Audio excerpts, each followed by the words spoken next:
with us tonight. In the latter half, we're going to break out into discussion groups to talk, and which we will engage with a exercise that Miranda has designed for us today. And then we're going to close in and come back to the main group and just to offer insights and closing remarks. Okay, as I mentioned earlier, this is our launch of our mutual aid best practice discussion series. This is really a space that we're creating now. Our hope is that it's a space for community members to come together, to share information, also share skills with each other and knowledge with one another. We also hope that this is a space where we can discuss organizing tactics and strategies with one another. We also want to be able to share our stories with one another, whether that be personal or collective stories, and we want to build new stories together here. We also want to make sure that this space is a space that we can keep in touch. And so we always know every Tuesday, hopefully this session will go past April, but this is a place we always can go to. We want to make sure, if you'll see here, there's a registration form, and I believe NAM is going to put the link to the registration form in the chat box. This series, we're also hoping to incorporate through the registration form. You can actually share about what skills you would like to offer other people. So if you have this particular skill or expertise that you would like to share with your community members, let us know, and we'll help you organize a discussion around that. Also, if there's a particular skill or a new set of knowledge that you would like to learn about and you're not quite sure how to access it, let us know through the registration form and we'll try to organize it for you. And lastly, everyone is welcome. So please tell your friends, share widely in your networks.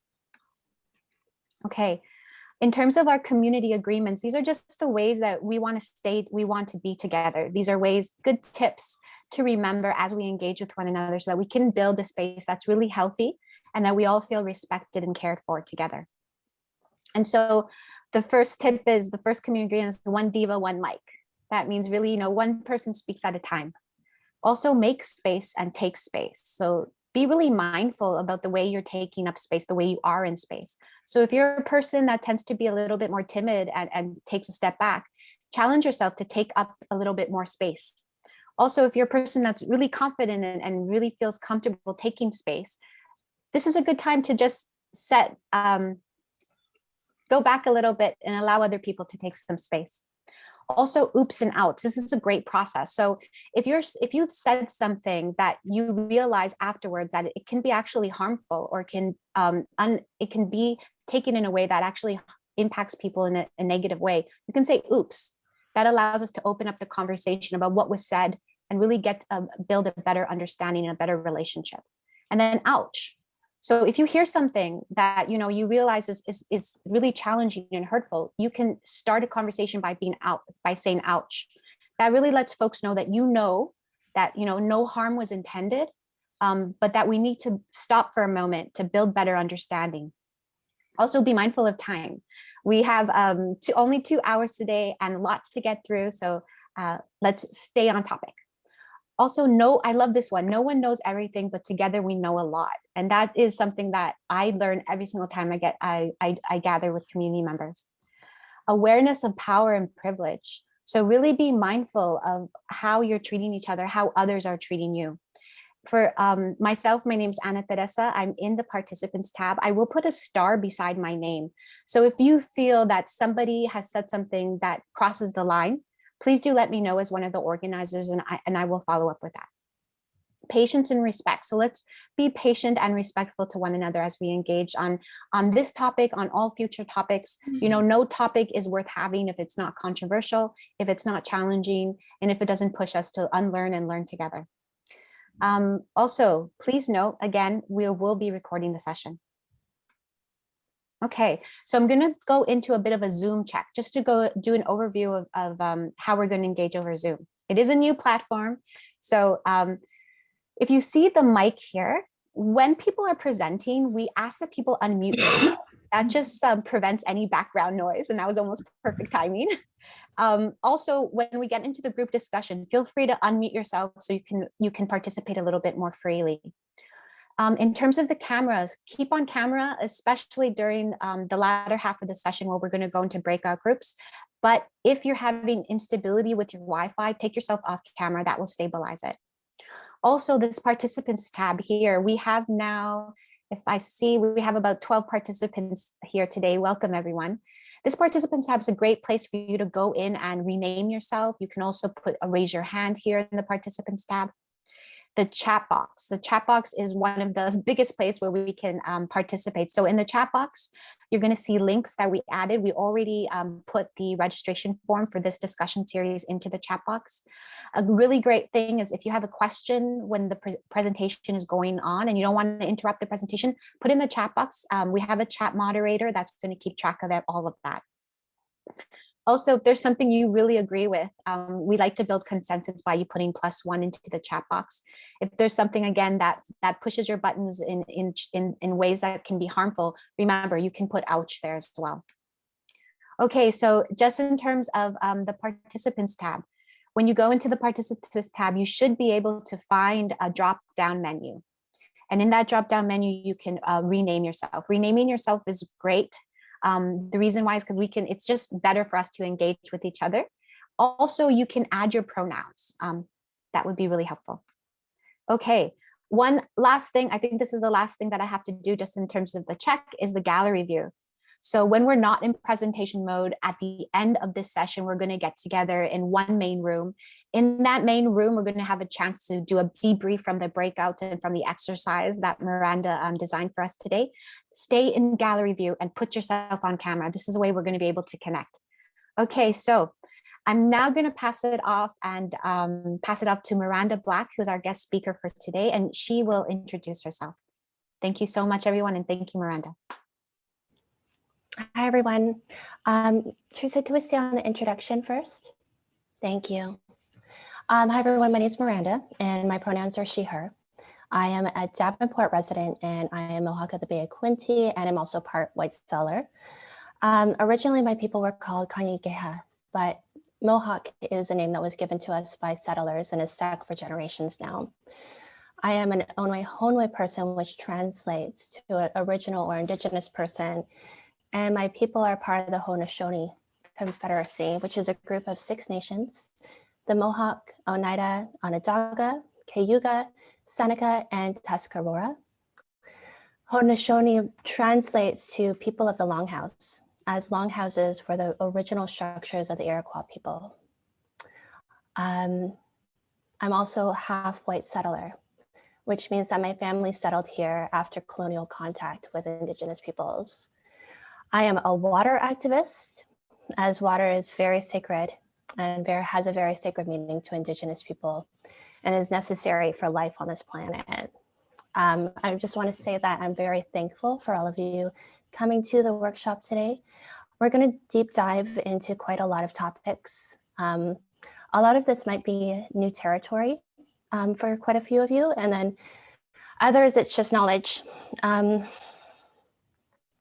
When it comes to Indigenous issues, especially Indigenous issues in Toronto, there's often a disconnect.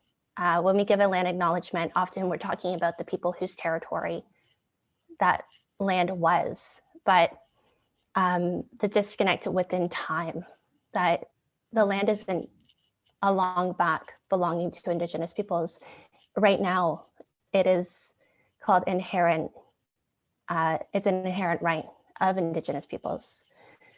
So I'm also a master's student at Ryerson University, where I'm bringing Native science and Indigenous-led environmental management into water conservation. It's quite difficult for me to be able to do this work because I'm in a department that values and prioritizes Western scientific knowledge. So I've definitely faced a lot of criticism while doing my work. Prior to colonial contact, Indigenous people had wealths of science, and it's often said as environmental stewardship. But it's so much more than that.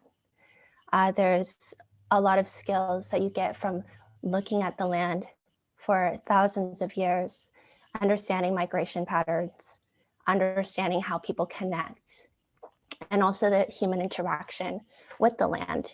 It's a very different thing than what's happening now. I also work at Ryerson as a research assistant to a project focused on Indigenous health research and the factors that lead to excessive homelessness rates for Indigenous youth. I'm mentioning my academic life because it's really important to my journey. I'm like a lot of urban Indigenous youth in Canada. I faced houselessness at a very young age. I dropped out of high school. I was uncertain of where I belonged, and I was disconnected from my heritage. So, and as time went by, my elders, who I was connected to on Tyendinaga, my family's territory, passed away, and it left a gap between me and my culture. So I've been using the privilege of university to reconnect with my culture and strengthen my understanding of my indigeneity and my sense of belonging.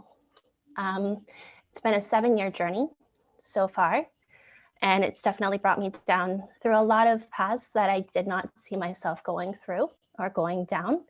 I definitely have to say that university is a privilege, and that I'm using that privilege to strengthen Indigenous rights and incorporate Indigenous voices into urban development consultation processes. Next slide, please. Oh, sorry. Last slide, please. Thank you. So I'd first like to start with a land acknowledgement. I would like to acknowledge that Toronto is built upon the traditional lands of the Mississauga, the Anishinaabe, the Haudenosaunee, the Chippewa, the Huron, and I'd like to change that to say the Wendat, and many other Indigenous peoples. I'd like to acknowledge that Canada was founded as a trade and commerce economy that continues to affect the lives and well-being of Indigenous peoples, putting economic greed in front of Indigenous rights. For that reason, I would like to recognize that the invaluable work happening in the Mutual Aid's Pods project, as it's based in the Indigenous cultural worldview of kinship, taking care of your community, and giving what you have to others who may have less. Although we're doing this work on Toronto soil, it's important to acknowledge that there is a long way to go before conciliation can occur between the City of Toronto and Indigenous peoples. Finally, I would like to acknowledge that many Indigenous peoples from across Turtle Island live in Toronto. I would like to value their diversity of cultural worldviews, their resiliency, and their ties to their community. Next slide, please. Great. I'd like to just start this session with a little bit of history of where Toronto now stands. There are many land cessions and purchases in the Toronto, Hamilton, and Niagara regions of Southern Ontario.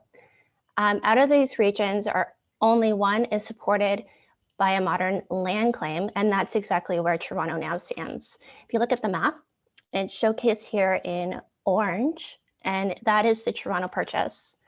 To the right of that is the Rouge Park land claim, and that is a Mississauga of the Credit, and currently that is an unsettled land claim. So many of these purchases were completed by representatives of the Crown just prior to the War of 1812 against the Americans. These cessions happened on Indian land after the Royal Proclamation of 1763. If these cessions or purchases happen today, many of them would be seen as illegitimate, as the Crown did not present these claims in Indigenous languages and used their own laws to settle negotiations. Therefore, Indigenous people did not know what they were signing to or how it would affect their communities for so many generations. So in 2010, the Toronto purchase ended and the Mississauga of the Credit ended their 25-year battle for the modern land claim of York. So it's a long history. But in the end, the Mississauga of the Credit were paid $145 million for the land. The city of Toronto makes $11.8 billion in revenue per year. And for the 150 years that Canada has been an institution and Toronto has been a city, the Mississauga were only paid $145 million for that land. Toronto makes $11.8 billion in revenue through transportation. They also through land tax. And plus there's a lot of sectors that do business on this land. None of the revenue from these businesses go to Indigenous peoples, unless, of course, they're Indigenous built businesses. Another modern land claim, so the Rouge Park land claim that I've just introduced in the light pink, was submitted in 2015, but hasn't yet been settled. Just east of the Rouge Tract claim are the Williams Treaty lands. They were claimed in 1920. So even though these treaties happened more recently, they've caused Indigenous peoples a lot of pain, even though you might think because they were done in 1920, it might have been a more equitable process, but it wasn't. In 2018, the treaties were finally settled as the Chippewa and also the Mississauga had a lot of complaints to the Crown. And Carolyn Bennett, the Ministry of Indigenous Affairs, gave a formal apology to the Mississauga and the Chippewa peoples who live on that land. Many of the issues are around fishing and hunting rights, which are Aboriginal rights as seen in Section 35 of the Canadian Constitution. Next slide, please. So I wanted to bring to you the idea of the two-row wampum, which is the first wampum that was created on this territory and between the Europeans and the Indigenous peoples. Wampums are culturally appropriate ways to make agreements with Indigenous peoples on land, who were on this land at the time. They're a visual representation of a treaty. They're made of blue and white shell beads. The wampum was used traditionally by the Haudenosaunee, but many Indigenous groups since European contact use this method of treaty making. The first wampum was a two-row wampum, and that was in between the Europeans and the Haudenosaunee and the Dutch in the early 1600s.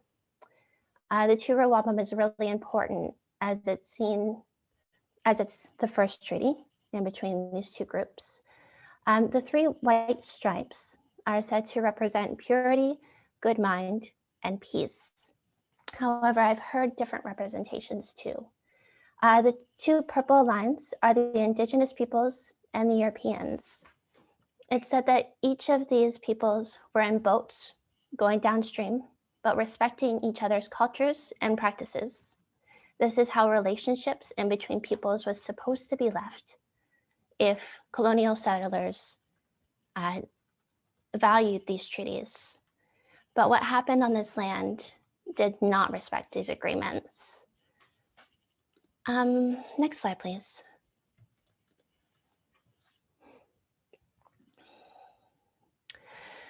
So Toronto recognizes that an Indigenous name for this land is Takarano, which is a Mohawk word for where the trees stand in water. In the city's land acknowledgement, they acknowledge the land by this name, but also acknowledge this land as home to the Mississauga of the Credit, who lived on this territory prior to the Wendat and the Haudenosaunee. The Mississauga names for this land are seen in this map here. This is from a book by, I forget actually the author's name, but it was about a reverend who was also a historian, and he was a Mississaugan person, and he also was a historian. So the Mississauga names for this land, there were three of where York now stands. I may not be pronouncing these right, as from what I hear from elders of the Mississauga, there hasn't been a person who's spoken their traditional language since the 1920s.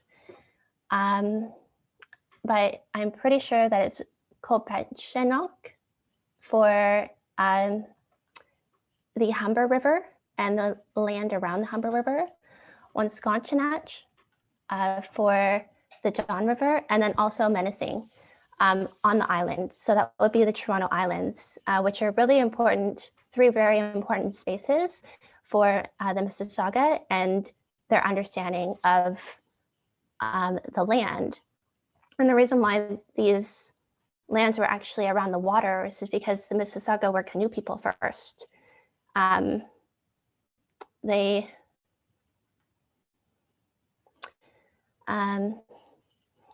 Toronto was originally called the Carrying Place Trail, and it went from the base of the Humber to Lake Ontario, all the way up to Lake Superior. And that was a very well-traveled route for Indigenous peoples prior to colonialism. Even after first contact, that was a very important trade route for a long time. I'd also like to mention that a lot of the words in Ontario are similar to Mohawk words, like Takaranto and Toronto. And this is because of a British allyship that the Mohawk had when forming the country. Prior to the War of 1812, there was a very tight relationship between the Mohawk people and European settlers. So I wanted to bring up some of the Toronto's relationship to Indigenous peoples. The city itself, oh, I can hear someone's mic. The city itself is an interesting one because there's, when it comes to Indigenous issues, a lot of things are swept under a rug. And this happens across Canada. And a lot of this is very deep. And so I don't want to rush through it because it might be a lot for new learners to come to understand or so forth. But Toronto's relationship to Indigenous peoples and 7 things that you may want to know. So in Toronto, Indigenous people have been forced out of their homelands, and many Indigenous peoples face houselessness in their home territory. So the idea of houselessness rather than homelessness is because this land is their traditional home. Therefore, people cannot be homeless in your home territory. This is going to make sense of the immense amount of homeless Indigenous rates across Canada, but especially in Toronto. Number 2, Indigenous people are still here, even due to systemic oppression. They're not able to live here. So as an example, there are 250 homes on Toronto Island. And even though this is a sacred site to the Mississauga and many other Indigenous groups, they're not allowed to live there, because unless you go through the same lottery process as settlers, you don't have a right to one of those homes. So this happens in many ways due to property rights across Canada. Number 3, although this land is the inherent right of Indigenous peoples, many people are unable to visit their sacred sites, such as Toronto Island or Petroglyph Provincial Park near Peterborough. So if an Indigenous person would like to visit these places, they still need to use the same way that a settler person would get to that site, whether that's driving their car or paying the fee for a provincial park, or paying for one of the water taxis or boat services to Toronto Island. And because of so many inequities, this money isn't always available to be able to do these trips to their sacred sites.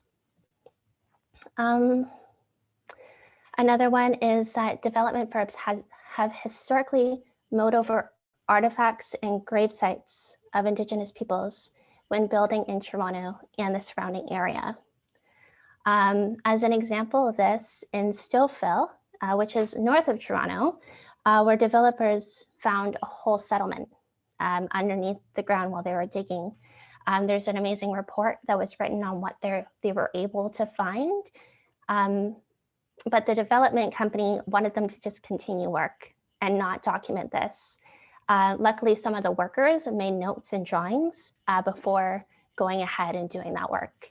And historians were able to pull together all of that information into some amazing reports. Throughout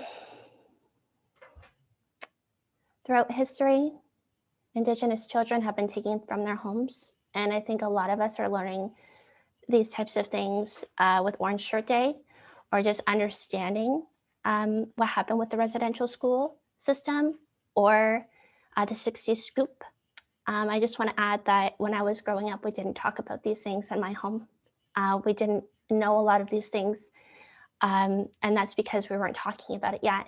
It really wasn't until 2015 that we started talking about these issues in Canada, even though it was in 1847, the act that created the residential school system was brought forward. I'd also like to say it's very interesting to do this work because I go to Ryerson University. A lot of me coming home is because of my relationship to my university. However, Egerton Ryerson was the person who created the act that ended up creating the residential school system. Also to say that my uncle, who is chief of Tyendinaga Territory, he helped put together a polytechnic, which now has an Aboriginal Foundations course for social work, and then also teaches tech programs. And that is in collaboration with Ryerson University. So although, yeah, moving on, talking about Indigenous children, some of the greatest amounts of federal, provincial, and municipal funding for Indigenous peoples go to child welfare. As an example, in 2020, the federal government gave $542 million to social service bodies to fund the child welfare system. This has historically pulled children out of their homes and placed them in homes that were not culturally appropriate. To continue funding this system is perpetuating the same oppression as what Indigenous peoples faced historically. So we talk about these things on our Orange Shirt Day, or in our classes, speaking about Aboriginal foundations, or in groups, but a lot of people don't understand that the same issues just continue to happen. If the government really did want to help Indigenous people, they would have put it into social services that include like food sovereignty or youth homelessness issues, but that's not how it is. And so instead, a lot of people end up houseless or end up in dead-end positions of not being able to provide for their families. Or then also a lot of people have needed to turn their back on understanding their culture. So many of us end up in this place of it's a privilege to understand your culture. And then other people, obviously there's so many different faces of where Indigenous people are at now. Yeah, I'm going to stop on that one. So something that a lot of people do talking about number 6, is that Indigenous people don't pay taxes. And that's actually not true. If you live outside of the reservation, you do pay taxes. You pay municipal for land tax, and you also pay federal taxes. But what happens there is that that money doesn't go back into your home. It doesn't go back into the reserve where your family members may live.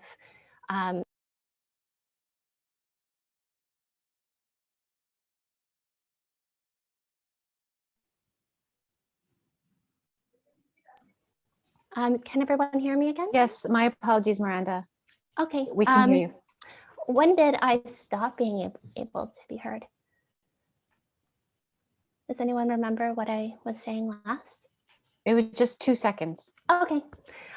So just talking about Indigenous people and taxes. And if you live outside of the reserve, you actually do pay taxes. You pay municipal land tax and you pay your federal taxes, but that doesn't go back to your community for drinkable water or other infrastructure that would help Indigenous people have land that and different types of services.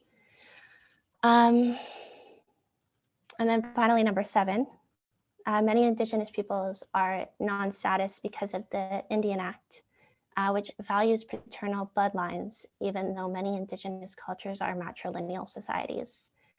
As a non-status person, you pay taxes whether you live off the res or you don't live on the reserve. And still, the inequalities of infrastructure continue to happen on Indigenous home territories, including like on reserve for drinking water, lack of infrastructure, and so forth. This is a lot, and we can definitely go over a lot more during the question and answer period, because I'm sure there's a lot of things that new learners might not have known. So things to keep in mind when giving a land acknowledgement. Next slide, please. Oh, I guess I forgot to say next slide.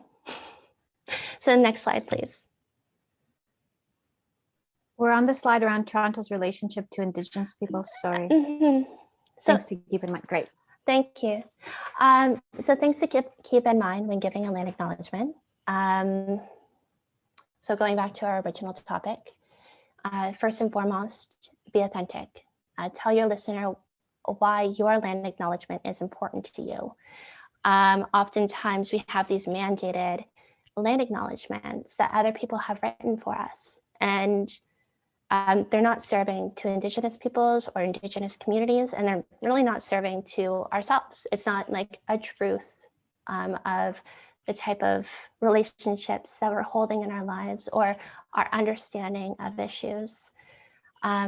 So understand, do your research and tell your listener why your land acknowledgement is important to you. Don't just read it from the paper. And I would definitely suggest if there is a land acknowledgement that is uniform, to give it a little bit of spice by telling your listeners why you feel it's important to have a land acknowledgement.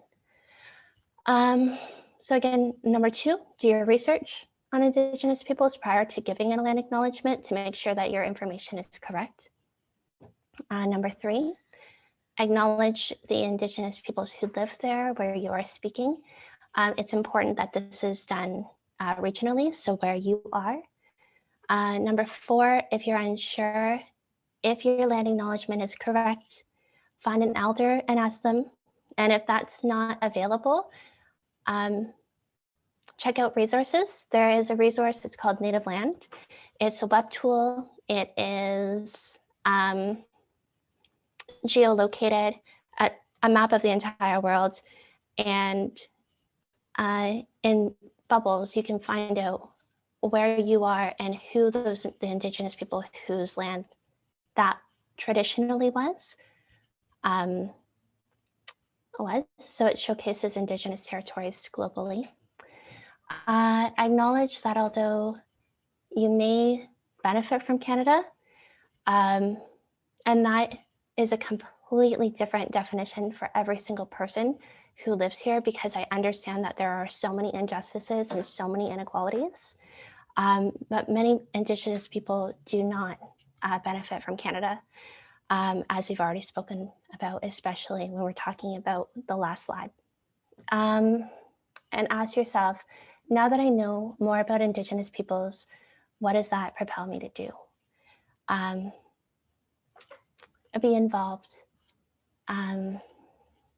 maybe do some more research, or get involved with an organization who's working on Indigenous rights.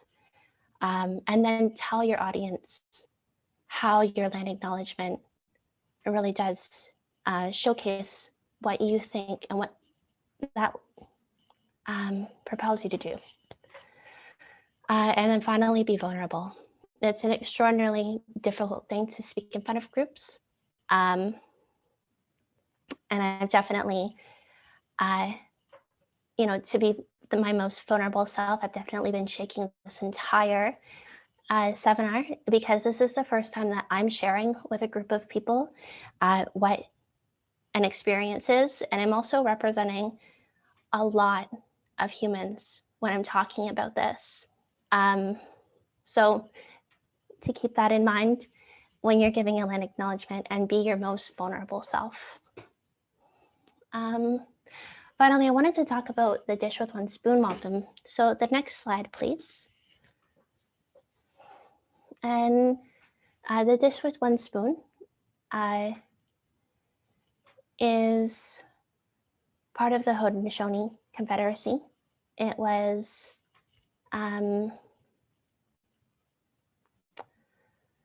part of when the Confederacy began. They understood that there were 117 principles to live by. This is called the Great Law. And the dish with one spoon is how people came together and decided to share their territory. They decided to share resources, live sustainably on the land, not create war, be peaceful. It stopped war that was already happening on their territories between the 5 nations, and that happened below the Great Lakes. And when people migrated to what is now Toronto and southeastern Ontario, is it southeastern or southwestern? Southwestern Ontario. They took the dish with one spoon with them. So I wanted to bring up Ryerson University's land acknowledgement, because I've heard a lot of activists use this outside of the university itself. Since the university published this acknowledgement, I've heard activist circles and nonprofits use it. So Toronto is the dish with one spoon territory. The dish with one spoon is a treaty between the Anishinaabe, Mississaugas, and Haudenosaunee that bound them to share the territory and protect the land. That's a true statement. Subsequent Indigenous nations and peoples, Europeans, all newcomers have been invited into this treaty in the spirit of peace, friendship, and respect. That's not an untruth, but I wanted to bring up that Hayden King from Ryerson University's Yellowhead Institute and co-author to the acknowledgement has stated that he regretted writing this acknowledgement. He said, "Who are we to invite anybody into the dish with one spoon wampum?" So as I was speaking before, the dish with one spoon is based on ethics, land and resources, not acting on war, living sustainably. And in order to be in part of that wampum, you need to be living the same ethics. Obviously, what's happened on Toronto soil, on Canadian soil, doesn't reflect that, and it all doesn't reflect 150 years plus where these treaties haven't been respected. So person to person, there's definitely an ability to live those ethics, but it's not just given. Even as an Indigenous person, you need to work towards being the best that you can be and align your life with those principles before you're part of that wampum. So I've been very interested in this land acknowledgement for several years now. And part of the reason why I started with all of these ideas is from being in rooms where people were unable to pronounce the names within the Anishinaabe, the Mississauga, the Haudenosaunee. They weren't able to pronounce that. And then they would say the dish with one spoon as if it's this, it was like a free-for-all for everyone to enjoy this land in the ways that they choose to. And that's not the basis of this wampum. It was to make sure that everyone was upholding their best individual selves and helping one another. So it's not so simple. There's a need for conciliation between settlers, which includes corporations, and the colonial state and Indigenous peoples. It's also really important to mention that Canada has ratified the United Nations Declaration of Indigenous Peoples. But even with this, there are many projects happening today that do not prioritize Indigenous rights, and too many Indigenous people end up fighting for their rights to their land, their health, their water resources, fighting against Indigenous injustices. And it's also important to note that many of the youth fighting for their rights will end up with criminal charges because of protecting their land, protecting or trying to get these resources on their land. And they also face the possibility of being incarcerated. So this adds far more systemic issues, such as debt, lost opportunities, insecurity for their futures for Indigenous youth at this time. So just to be aware of that. Next slide, please. I wanted to play a sound bite. And Teresa, at the bottom of the slide, you'll see the sound bite.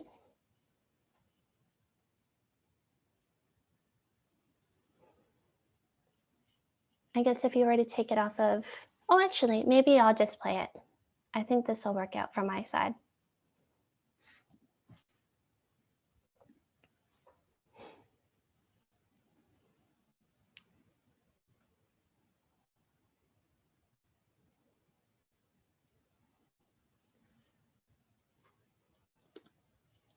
So just to give it a test, can everyone hear that?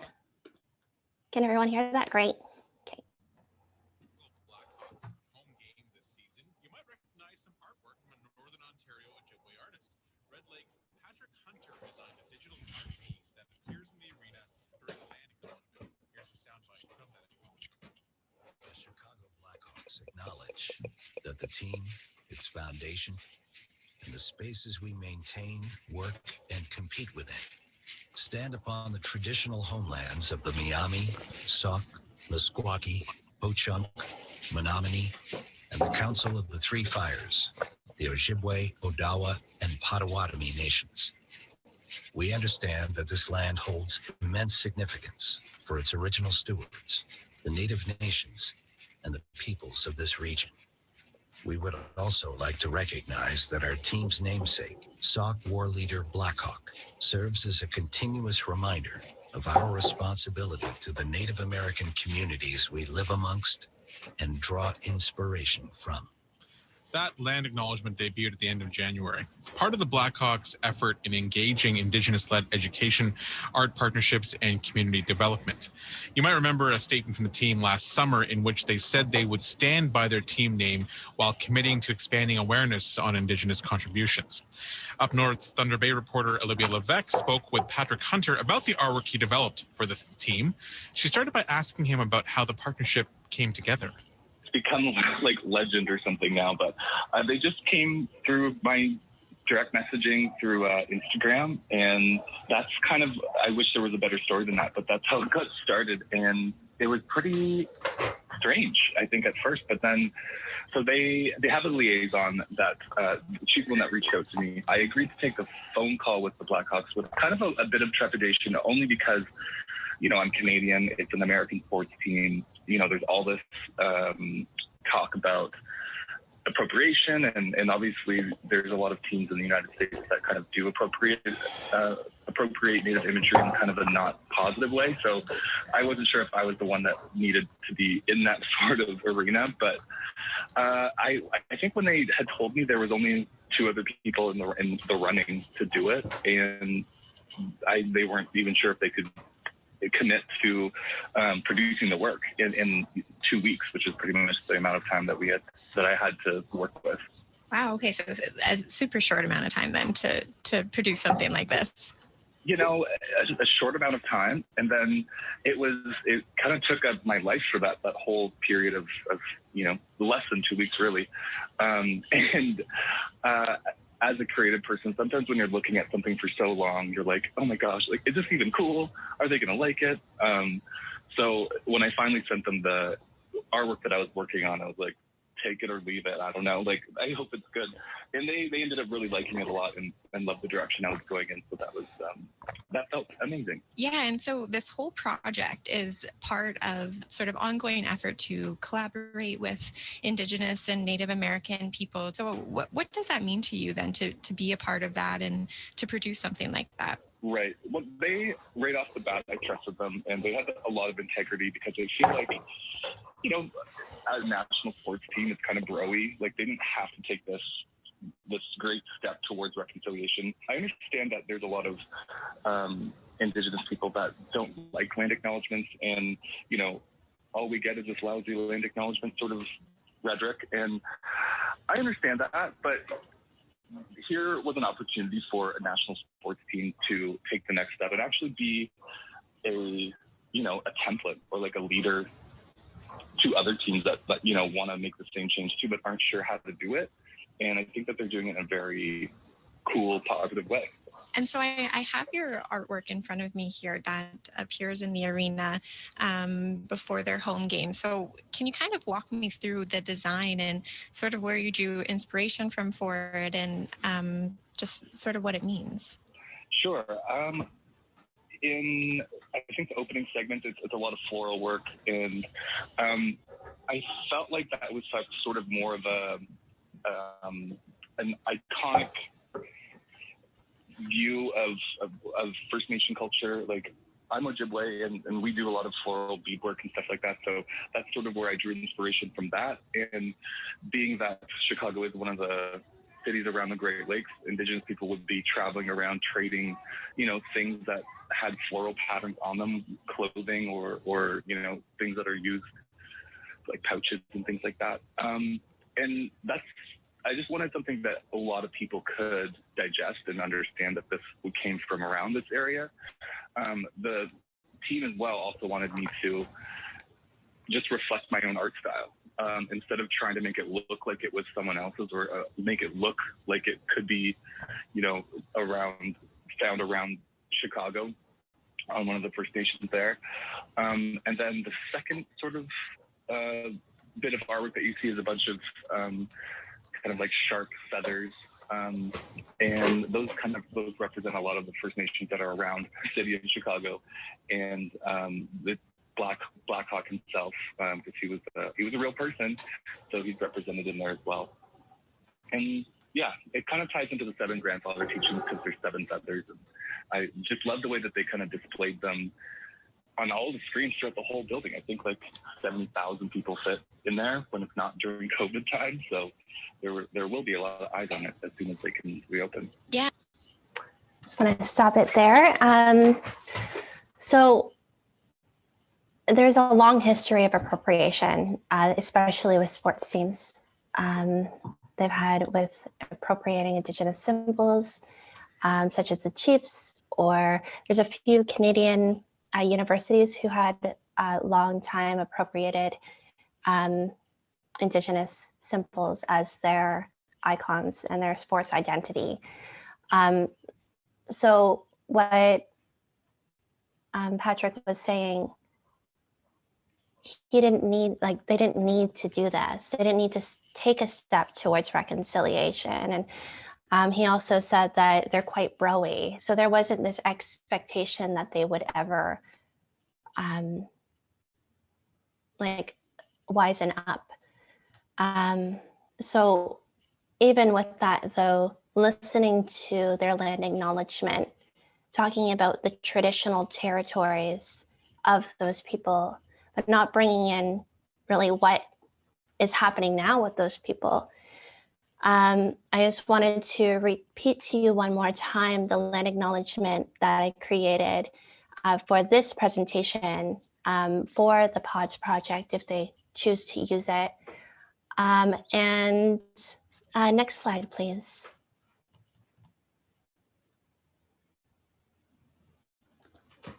So I'll just read you that again to reiterate everything that I've just spoken about for the last almost hour, and for you to start your own journey into land acknowledgements. And so the land acknowledgement itself says, I would like to acknowledge that Toronto was built upon the lands of the Mississauga, the Anishinaabe, the Haudenosaunee, the Chippewa, the Wendat, and many other Indigenous peoples.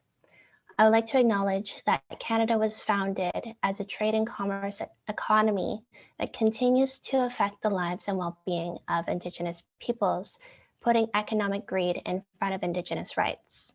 For that reason, I would like to recognize that the invaluable work happening in the Mutual Aid's PODS project, as it's based in the Indigenous cultural worldview of kinship, taking care of your community, and giving what you have to others who may have less.